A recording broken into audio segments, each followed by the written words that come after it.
The reason I first became a reviewer was because I wanted to gush and rant about stories I was reading, tell other people, and introduce them to some of the stories I love. More so than any of my other videos, that's the purpose of this one. All the series I'll be talking about here are ones that I've really enjoyed reading, but lack the popularity they deserve and need to have conversations about them. Oh, and yeah, I already did a video on this a while back, but there's so many more series I want to discuss. So, without any further ado, here are 10 great manga you might not have read.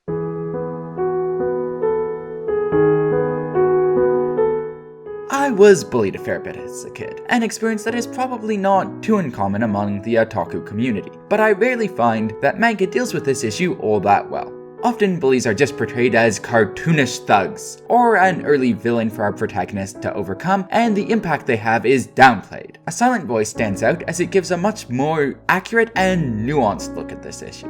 In it, we follow Ashida, a former delinquent who is trying to make amends with a deaf girl, Nishimiya, who he had tormented in elementary school. Ashida is also currently being bullied after becoming the new target when Nishimiya transferred schools. As the story progresses, we see Ashida and Nishimiya's relationship develop, they slowly grow a group of friends, and confront some of their former tormentors. What's brilliant about this is that all character motivations and actions feel so realistic.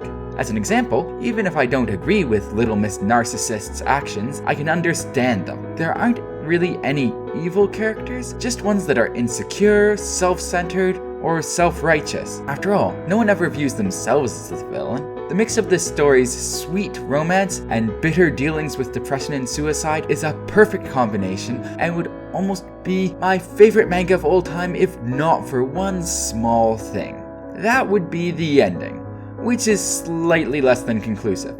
It's not a terrible one by any means, but if you like to have everything wrapped up neatly, you may be a bit disappointed.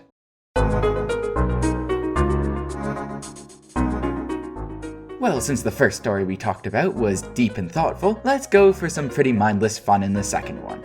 Biomeat Nectar is a story about people refusing to learn from their mistakes, over and over and over again. Okay, while that description is highly accurate, it may not be the most informative.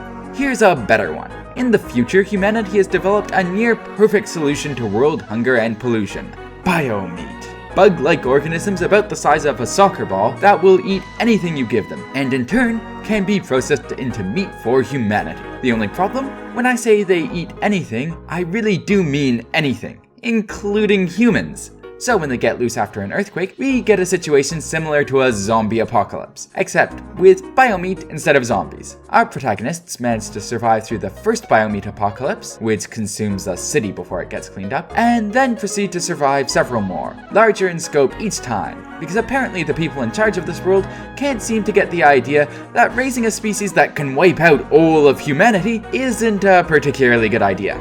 Anyways, the driving reason to read this one is the action. Our protagonists don't have any special abilities or training. They're just regular people who happen to be particularly resourceful, so it's always interesting to see just how they'll get out of any given situation. Biomeat Nectar is consistently fast-paced and is this type of story that just begs you to read the next chapter.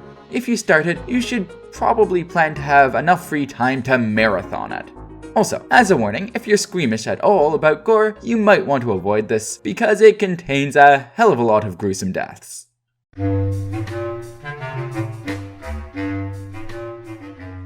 Well, we've had drama and horror, so next up is comedy. Lucid Telepathy is about a girl who can hear people's thoughts, or rather is forced to whether she wants to or not. She happens to sit behind a guy who has a huge crush on her, and has thoughts that, let's just say, accurately represent how most teenage guys think. Anyways, each chapter is a single page of 4 panels, and most all of them made me laugh.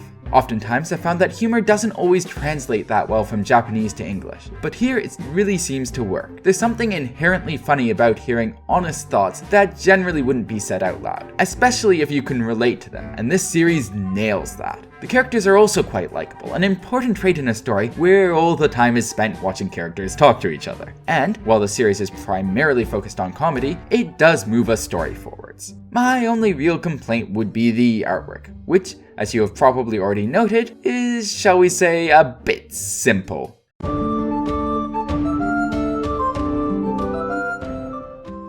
In contrast to the last story mentioned, the ancient Magus' bride looks gorgeous. It's a story about a girl, Chise, who was abandoned by her parents and then taken in by a demonic-looking fellow, Elias, as an apprentice in magic. It's a rather sweet and slow-paced story, following Chise as she learns magic, deepens her relationship with Elias, and comes to terms with her own past trauma. Often, fantasy is used as a backdrop to some epic action story, but as this story admirably demonstrates, it doesn't need to.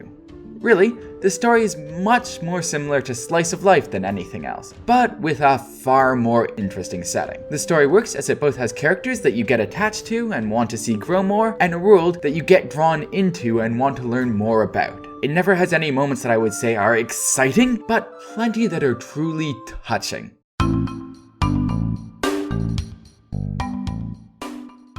All of the manga so far on this list have had a relatively simple plot to summarize, but for Eden, I have no clue where to start. Here's a summary of the world instead. A mysterious virus, which slowly petrifies people, wipes out a large portion of Earth's population. A group called Pro-Patria is trying to form a world government and currently controls about half of it.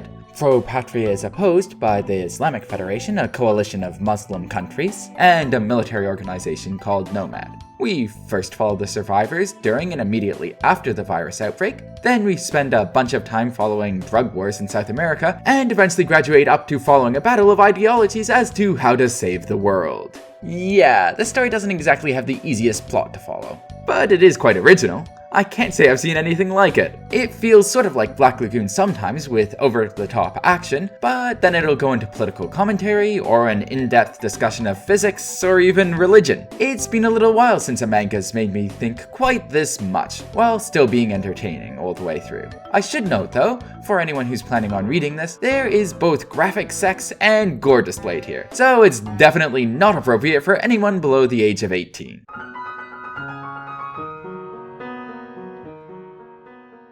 Well, if you're short on time but still want to go all the way through a story, and Cassandra's the manga for you, at only 8 chapters long. In it, our protagonists have a notebook that predicts people's death, and it's up to them to try and prevent those predictions from coming true. Sort of the reverse idea of Death Note. One of our protagonists, Beku, can also see visions of the future by looking in mirrors, and the other, Banjo, knows he won't die until he's 20, which is sort of also like a superpower, in that he's able to do some crazy suicidal stuff without worrying about dying. This story has a bit of everything. Action, romance, comedy, and mystery. Like the series itself, I'll keep the commentary on this one short. Go and read it.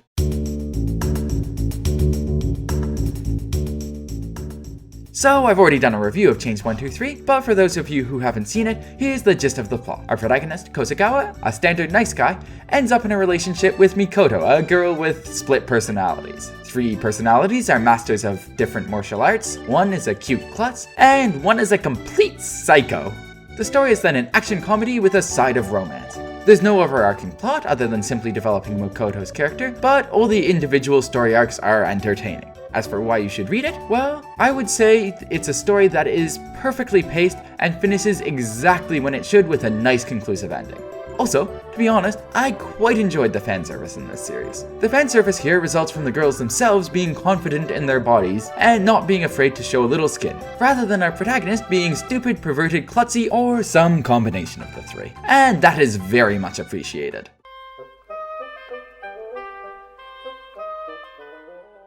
So, unlike many of the other series on this list, I think Nausicaa is a bit better known, since it was turned into a movie by the people who later founded Studio Ghibli, including Hayao Miyazaki. That being said, I know almost no one who has actually read the original manga, which is a travesty. Nausicaa Valley of the Wind is set in a post-apocalyptic world, where a growing portion of the world is covered in the Sea of Corruption. Poisonous forest of giant fungi and gigantic bugs. Humanity is slowly dwindling in numbers, but humans being humans, there are still wars being fought. And our heroine Nausicaa gets pulled away from her small village and dragged into one of these conflicts. Now, while the story does contain conflict throughout most of it, it also has Nausicaa exploring the world and gradually unraveling the truth behind the world's current state. Nausicaa Valley of the Wind looks beautiful, has one continuously flowing, continually fascinating story, and is easily one of the best series on this list. My only qualm with it can be summarized with this quote from its last page. "There is much that remains untold, but let us end our story here." Yeah, as I already mentioned, I'm not too big a fan of stories with open endings. Epilogues, please!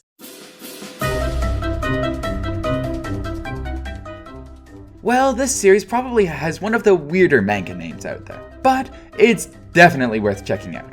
Ojojojo is by Cool Kiyoshinsha, the same mangaka who did I Can't Understand What My Husband Is Saying, and Miss Kobayashi's Dragon Maid, and shares a similar style of humor. In it, we follow Haru, a rich girl tsundere who can't seem to make any friends because of her generic, arrogant, rich girl personality. This changes though when she meets Shizure, the class-resident daydreamer, who's calm and an odd mixture of oblivious and astute. The two of them strike up a really sweet relationship, and we get to watch them gradually help improve each other. I recommend reading this because A, it made me laugh a lot, especially any scenes that involved Gramps, and B, because it was really heartwarming. I just really hope the last volume gets translated.